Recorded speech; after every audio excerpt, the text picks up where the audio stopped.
Hello, everyone, and welcome back to our special online celebration of Martin Luther King Day. I'm Jean Dar, that science guy from the Great Lakes Science Center, and I'm coming to you from the NASA Glenn Visitor Center, which is co located on our facility. Now, Dr. Martin Luther King Jr. dreamed of a better America where people of all races, genders, and ethnicities could participate and could contribute equally. There are currently 44 active members of NASA's Astronaut Corps who are eligible for flight assignments. And last January, the agency selected 18 of those astronauts from that group for the Artemis program, NASA's new deep space human exploration missions to the moon.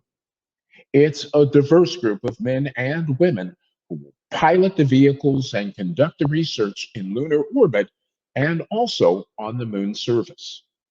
Nearly half of the astronauts on the Artemis team are people of color, including three African American astronauts that'll be going to the moon. What better way to celebrate Dr. Martin Luther King's birthday and his legacy than to meet one of the members of this new generation of astronauts that his dream helped to inspire? This is one of those astronauts.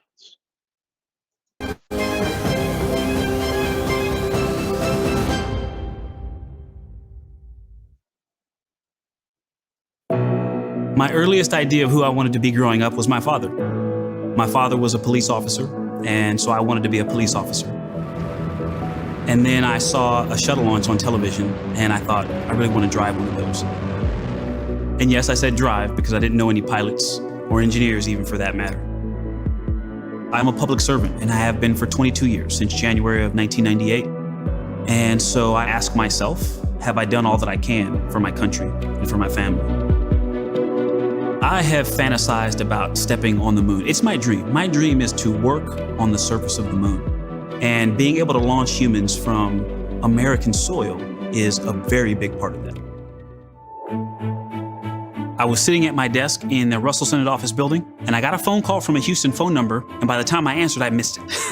And so I called back, and after a lot of waiting and being transferred, I was transferred to Janet Kavandi, who was the chair of our board, and she asked me if I wanted to come to Houston and commence training. And I actually pinched myself several times walking back to my office. There is no way that this is a real thing. I'm gonna wake up and be so disappointed. When I woke up the next day, and I actually had an email from Janet saying it was not a dream. That was actually unreal. He's a lieutenant commander in the United States Navy, where he flew F-18s. He came to us from Washington, D.C., where he was serving as the United States Navy Legislative Fellow in the United States Senate. Victor?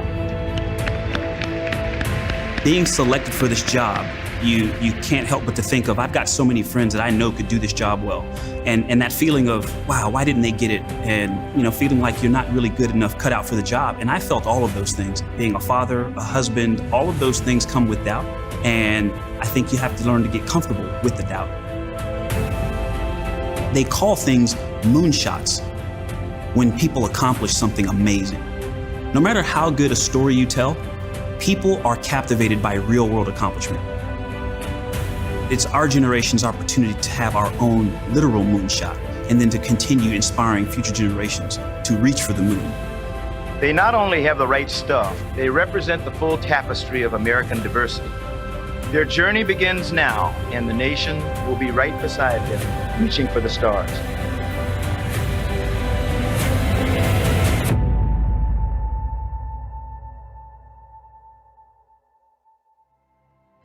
If you Wow. enjoyed this video and would like to see more NASA content, be sure to like, comment, and subscribe on our channel. How cool is that? By the way, folks, for more information about NASA's Artemis program, I invite you to visit the Artemis program homepage at nasa.gov/specials with an S/Artemis. And for a complete list of all the great programming on our YouTube channel that's related to our special online celebration of Martin Luther King Day, be sure to visit our website at greatscience.com. For all of us here at the Great Lakes Science Center, my name is Jean Dar, reminding all of you to be safe and to stay curious.